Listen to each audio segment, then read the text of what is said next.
आज हम इस आदि शंकर गौ सेवा महासभा, संक्षिप्त में गौ महासभा की स्थापना का कार्यक्रम आज यहां रखा गया।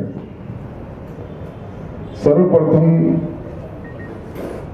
यहां इस यज्ञशाला में पधारे गए सभी लोग जो मेरे बहुत सम्माननीय हैं, बहुत ही वरिष्ठ हैं, उनका मैं तहे दिल से स्वागत करके उनको मैं उनके चरणों में अपना प्रणाम अर्पित करता हूं।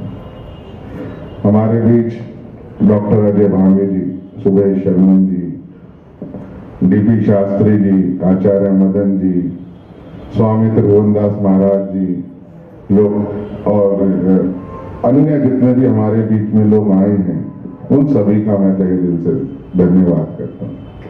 सर्वप्रथम मैं यह आदि शंकर गौ सेवा महासभा को बनाने की आवश्यकता क्या पड़ी। हम देखते हैं कि नाना तरीके के जो संगठन हैं, नाना तरीके की जो संस्थाएं हैं, वो सब किसी ना किसी रूप में गौ सेवा करती रहती हैं, गौ सेवा से जुड़ी रहती है। लेकिन वास्तव में अगर हम देखें या समझें तो गौ सेवा एक हर भारतीय का, हर हिंदुस्तानी का धर्म है, फर्ज है। जब हम एक मुसलमान धर्म की बात करते हैं तो कहते हैं कि वही व्यक्ति मुसलमान है जो 5 वक्त नमाज पढ़ता हो, जो हज करे, जो ज़कात देता हो, जो रोजे रखे, जो एक ईश्वर की आराधना करे। ये 5 चीजें उस पर फर्ज कही गई हैं। इसी तरीके से वही व्यक्ति हिंदू है जो गौ सेवा करे, गौ सेवा करना भी उस पर फर्ज है। अगर हम गौ सेवा नहीं करते तो इसका मतलब हमें हिंदू धर्म से जुड़ी हुई मान्यताओं को नहीं मानते। लेकिन जब हम गौ सेवा की बात करते हैं तो देखते हैं कि हमारे जितने भी गौ भक्त हैं उनको नाना तरीके की समस्याएं आती रहती हैं। इसलिए उन गौ सेवा को करने के लिए हमारे जितने भी समर्पित गौ भक्त हैं उनको किसी भी तरीके की समस्या ना आए, इसके लिए स्वामी त्रिभुवनदास जी, कौशलेंद्र वर्मा जी, आचार्य मदन जी, वीर रामनाथ लूथरा जी और आचार्य डॉक्टर विक्रमादित्य जी के संरक्षण में हमने एक बहुत लघु कार्यक्रम की आज यहाँ से शुरुआत करी है। कोविड के नियमों का ध्यान में रखते हुए एक संक्षिप्त और लघु कार्यक्रम आज हमने रखा है कि आज हम दीप प्रज्वलित करके अपने गणमान्य अतिथियों को साक्षी मान के इस कार्यक्रम की शुरुआत आज हम करें। और एक संकल्प पत्र हमने बनाया है कि आज फागुन शुक्ल चतुर्थी विक्रमी संवत 2078 6 मार्च 2022 को इस संगठन की शुरुआत करें और 1 वर्ष के अंदर हम लोगों को, जनता को बता पाए कि देखिए हमने गाय की रक्षा के लिए क्या क्या कार्य करे हैं और उनके क्या क्या क्रमवार बिंदु हैं और हमारी संस्था के मुख्य उद्देश्य क्या है, इसको बताने के लिए मैं आचार्य मदन जी से निवेदन करता हूं कि वो यहाँ पर आए।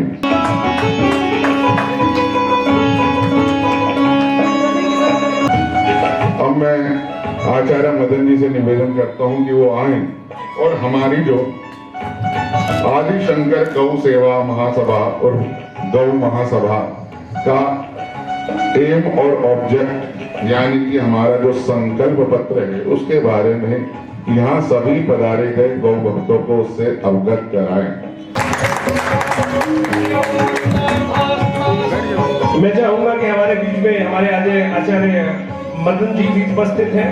अब हमारे बीच में वो आदि शंकर गौ सेवा का संकल्प पत्र पढ़कर आप सबको उसके अवगत कराएं कि क्या उद्देश्य से, किस कारण से इस संस्था का आरंभ उन्होंने किया और क्या क्या कार्य संस्था के द्वारा यूनिक तौर पर किया जाएगा। क्योंकि बिना कारण के कोई कार्य नहीं होता है। उन सबका उद्देश्य, संकल्प किस प्रकार से लिया गया इस संस्था को बनाने का। तो गौतम यहाँ पर हमारे बीच में अजय गौतम के साथ साथ मदन जी उपस्थित हैं। मेरे आश्रम से करीब बहुत साल से 30 साल से जुड़े हुए हैं। गौ माता की जय हो। इस पूरे कार्यक्रम के संयोजक पंडित अजय गौतम जी, मंचस्थ विद्वत जन में डॉक्टर अजय भामी जी, और इस संस्था के संरक्षक डॉक्टर आचार्य विक्रमादित्य जी और श्रेष्ठ समाज संस्था के अध्यक्ष लोकेश शर्मा जी और हमारे महासचिव जो पूरे इस कार्यक्रम को पूरे अथक प्रयास से सफल बनाने में सक्रिय हैं, कौशलेंद्र वर्मा जी, हमारे मीडिया प्रभारी निशान जिंदल जी, वीर रामनाथ दूसरा जी, संपादक सावरकर टाइम्स और हमारी मातृशक्ति यहाँ उपस्थित है, इन सभी का मैं स्वागत करता हूँ। आचार्य अजय गौतम जी किसी परिचय के मोहताज नहीं है, इन्होंने बुलाया मुझे कि इस तरह से मेरे विचार आया है कि गौरक्षा का काम करते करते इतना समय हो गया है, कुछ अनुभव में ये आ रहा है कि इसको हम एक नए सिरे से लड़ाई को लड़े। तो उस पर सभी टीम की सहमति बनी और इस तरह के आयोजन को हमने पूरा करने का 10 सूत्रीय भी हमने कार्यक्रम रखे हैं, उसको मैं पढ़ रहा हूँ कि सबसे प्रमुख जो उद्देश्य है वो है 7 नवंबर 1966 को स्वामी कृपात्री जी महाराज के आह्वान पर हजारों गौभक्त, जिसमें कम से कम 25,000 तो महिलाएं शामिल थी दिल्ली की, पूरे देश भर के संत धर्माचार्य गौभक्त केवल एक ही मांग रखने के लिए संसद भवन चौक पर प्रदर्शन कर रहे थे कि भारत के अंदर पूर्ण गौवध प्रतिबंधित हो, क्योंकि इंदिरा गांधी ने चुनाव से पहले ये वादा किया था कि अगर मैं जीत गई तो निश्चित रूप से संसद में कानून बनवाकर पूर्ण गौवध बंदी करवाऊंगी, परंतु उसने अपना वादा नहीं निभाया। तो कृपात्री जी महाराज ने कहा कि अब हमें संकल्प संतों को ही लेना होगा और अपने प्राणों की आहुति देनी होगी, तभी गौ माता बचेगी। तो उस स्थान पर 7 नवंबर को प्रतिवर्ष पूज्यपाद शंकराचार्य जी महाराज, बहुत सारे धर्माचार्य जी विक्रमादित्य जानते हैं, हम सब लोग वहां श्रद्धांजलि देने के लिए एकत्रित होते हैं 7 नवंबर को सवेरे, और कड़े पुलिस के पहरे के बीच में वो कार्यक्रम होता है। क्योंकि अब कई वर्षों से ये देखा जा रहा है कि ये संख्या कम हो रही है, हम लोग उन बलिदानों को भूलते जा रहे हैं, मीडिया उनको नहीं छापता, हमारे संगठन भी कुछ अपने अपने कार्य में व्यस्त है। तो इस बात को ध्यान में रखते हुए कि वो हजारों बलिदानी इतिहास में अमर रहे, जैसे इंडिया गेट के पास युद्ध स्मारक बना है, ऐसे ही संसद भवन चौक के पास हुतात्मा गौभक्त बलिदानियों का स्मारक बने, ये हमारी पहली मांग है। इसके लिए प्रस्ताव 1 लिखा है। धर्म सम्राट स्वामी कृपात्री जी महाराज के आह्वान पर सन 7 नवंबर 1966 को आयोजित गौरक्षा महाअभियान में सैकड़ों बलिदानी गौभक्तों की स्मृति में संसद भवन चौक संसद मार्ग पर अमर हुतात्मा गौभक्त स्मारक की स्थापना करने की मांग। विजोजन से निवेदन है कि ये हमारा मांग केवल 1 वर्ष का हमारे लिए समय हमने तय किया है कि इस प्रोग्राम को, इस मांग को हम 1 वर्ष के अंदर सरकार से मनवा लेंगे। इस सभा को आपका समर्थन चाहिए, केवल समर्थन नहीं, तन मन धन से पूर्ण अर्पण चाहिए, ताकि ये गौभक्त बलिदानियों की आत्मा को परम मुक्ति मिल सके। देश के सभी राज्यों में गौवंश के संवर्धन के लिए ग्राम स्तर पर गोचर भूमि की समुचित व्यवस्था की जाए तथा गौ अभ्यारण्य की भूमि का अन्य निजी उपयोग पर पूर्णतः रोकथाम लगाना, साथ ही नगर क्षेत्र, महानगर क्षेत्र, स्थानीय प्रशासन द्वारा गौशालाओं का निर्माण कार्य करवाना, जिससे गौभक्त और उसके चिकित्सीय उत्पाद सर्वसाधारण को उपलब्ध हो सके। गौ तस्करी को रोकने के लिए अखिल भारतीय स्तर पर स्पेशल टास्क फोर्स का गठन किया जाए। इसके अलावा गौ सेवक संगठनों के स्वयं सेवक गौ रक्षकों को राज्य प्रशासन सरकारी लाइसेंस हथियार रखने की अनुमति प्रदान करे। गौ महासभा देश भर में गौ सेवा और गौ रक्षा अभियान में सक्रिय सभी गौ महासभाइयों को हर संभव सहायता उपलब्ध कराएगी, चाहे वह प्रशासनिक हो या न्यायिक हो। यदि आवश्यकता हुई तो विधायिका स्तर पर संघर्ष करके गौ रक्षा अभियान को और अधिक सशक्त बनाया जाएगा। सभी से निवेदन है कि हाथ उठाकर इस प्रस्ताव का भी समर्थन कर दें। हर हर महादेव, जय गौ माता की। चौथा, देश में पूर्ण रूप से गौवंश के कत्ल पर रोक लगाने का कानून बनाने के लिए आंदोलन निरंतर चलाया जाएगा जब तक केंद्र सरकार बाध्य होकर गौकशी करने वाले सभी कत्लखानों को बंद ना कर दे।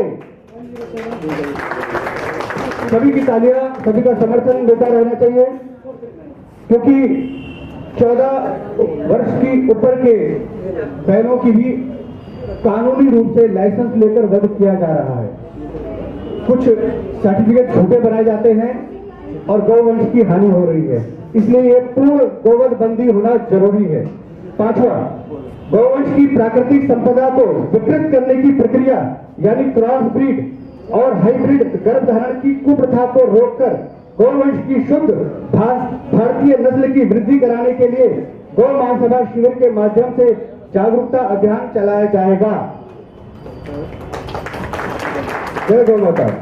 स्वतंत्र रूप से संवर्धन कार्य कर रहे गौपालकों और गौशालाओं को भूमि आदि सभी आवश्यक साधनों को उपलब्ध कराकर गौवंश को स्वावलंबी व सर्वसुलभ बनाने के लिए राज्य स्तर की संस्था गौ आयोग के प्रबंधन और नीतियों में समय समय पर आवश्यक सुधार कार्य करवाना इस सभा का कार्य होगा।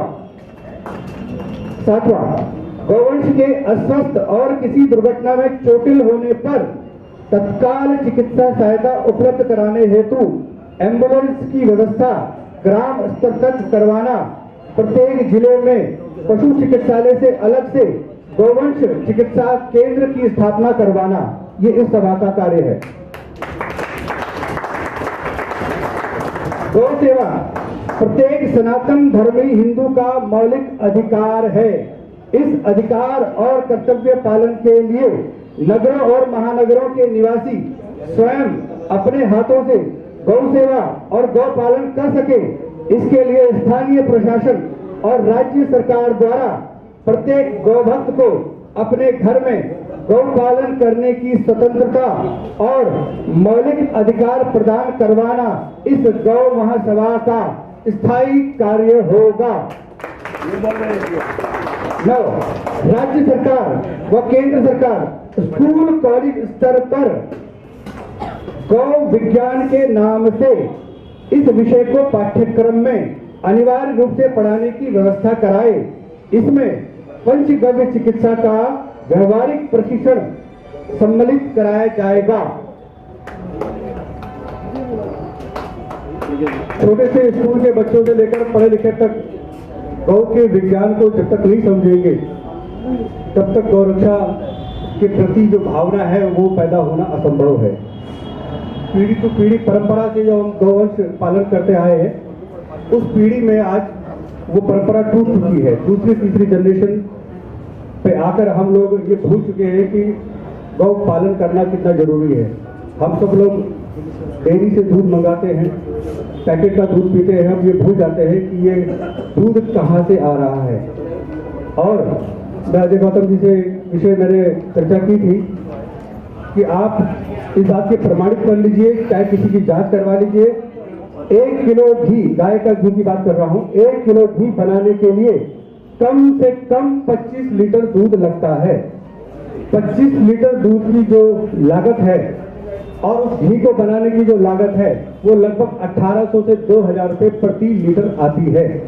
घी की बात कर रहा हूँ। और बाजार में बड़े से बड़े ब्रांड, बड़े से बड़े नामी लोग 500 से 600 रुपए में उसे बेच रहे हैं। तो हम सबके स्वास्थ्य के साथ, पूरे देश के स्वास्थ्य के साथ कितना बड़ा षड्यंत्र चल रहा है, इस षड्यंत्र को रोकने के लिए इस गौ विज्ञान को समझने की आवश्यकता है। ये अनिवार्य रूप से इसको पाठ्यक्रम में लगाया जाए। मंचस्थ सभी विद्वानों की सहमति चाहता हूँ। अगला जो 10वां अंतिम पॉइंट है वो है गौवंश को कत्ल करने वाले और गौमांस बेचने या खाने वाले या किसी भी प्रकार से गौ तस्करी के कारोबार में लिप्त अपराधी को मृत्यु दंड देने का कानून बनवाना। इस देश की धरती पर गौवंश का खून गिरता है, उसका राजा और प्रजा दोनों नरकगामी होते हैं।